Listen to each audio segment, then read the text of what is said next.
welcome to this video. I am Thais Azevedo, this is Brian McGrane, and this is a continuation of our last video in relation to family law questions we received on my Instagram page. So if you haven't watched the first video before, I will leave the link here and then you can watch later.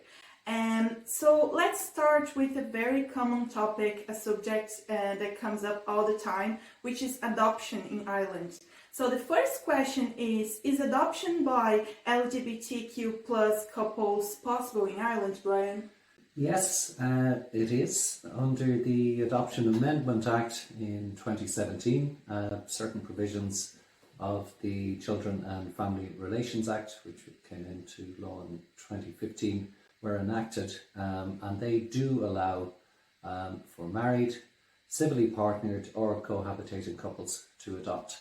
And the application can be made jointly or individuals can apply singly. So yes, they can. And the couples can apply themselves or they need a solicitor for that? No, they can make an application themselves and then I suppose make the decision based on what queries they get, whether or not they need assistance with it. But certainly initially they can make that application themselves. Brilliant. So who is not entitled to apply for adoption? Are there any restrictions in relation to age? So, in relation to your adoption applications, you must be at least 21 years of age. Okay. And I think our query in relation to this was more directed towards the upper age limit. Mm-hmm. So there's no legislation providing for an age whereby you cannot apply, but certainly it's a very important factor. And if you're well into maybe 40s, 50s, you may find it difficult. But I suppose it's important to say every decision is made on the basis of the particular application. There isn't any standard bar, any age limit in any legislation. Okay. But the sooner you make the application, probably the better your chances. Okay. Next topic. So generally speaking, how does the right of visitation to minors work? So alternate weekends, how is that decided? Again, this is a bit of a standard answer because every case will be decided on its merits, but it's true. And very often couples make their own arrangements, and if they're working and they agree that they provide proper provision for the children, the courts will generally go with those. So in certain circumstances, yes, you will have a situation where every second weekend the child may go to one parent and then the other on the following weekend. Sometimes you have situations where the children may spend 2 or 3 nights a week with one parent and then go to the other parent for other nights. It really does depend on the individual case. Yeah. So there's no standard. The court looks at every situation differently. And if the arrangements change, like the work situation for one of the parents, can they apply to change the terms of the original? They can, but I suppose it's important to say you don't have to go into court every time if it's by agreement. Okay. But it's probably best, if there is such an agreement, to get the consent in writing of the other parent so that there's no difficulty in relation to one saying to the court that the other changed the arrangements without agreement. Well, that's good, so they don't have to go to court all the time. Not every time. Yeah. No. Okay. No. And the next question is, what type of custody of minors is normally allowed in family proceedings?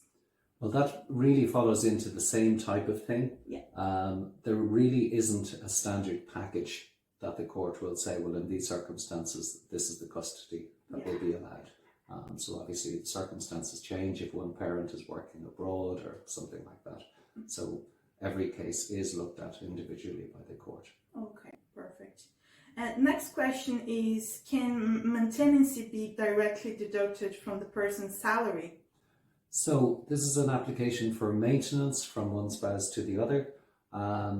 It can be attached. You can get an attachment of earnings order from the court, and you can apply for that when you make your application for maintenance at the outset, or you can just go on the normal basis, get your order for maintenance, and then if you find that the other spouse isn't providing the maintenance that's in the order, then you can apply to the court for it to be attached to their earnings.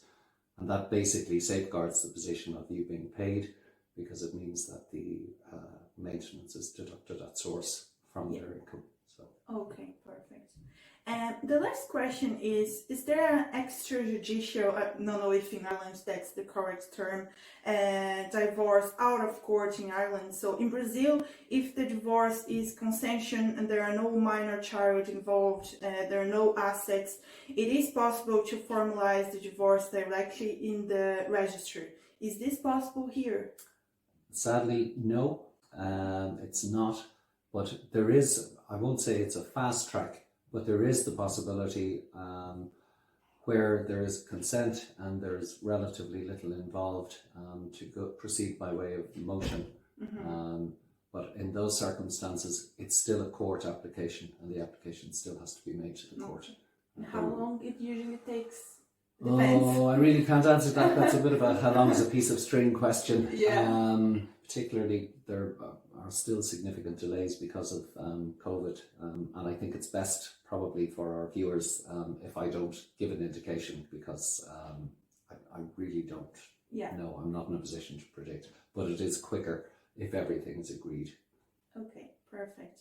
Yeah, so that's all the remaining questions. Thanks very much for watching this video. Thanks very much, Brian. Thank you. And I'll see you in the next one. Thank you for watching.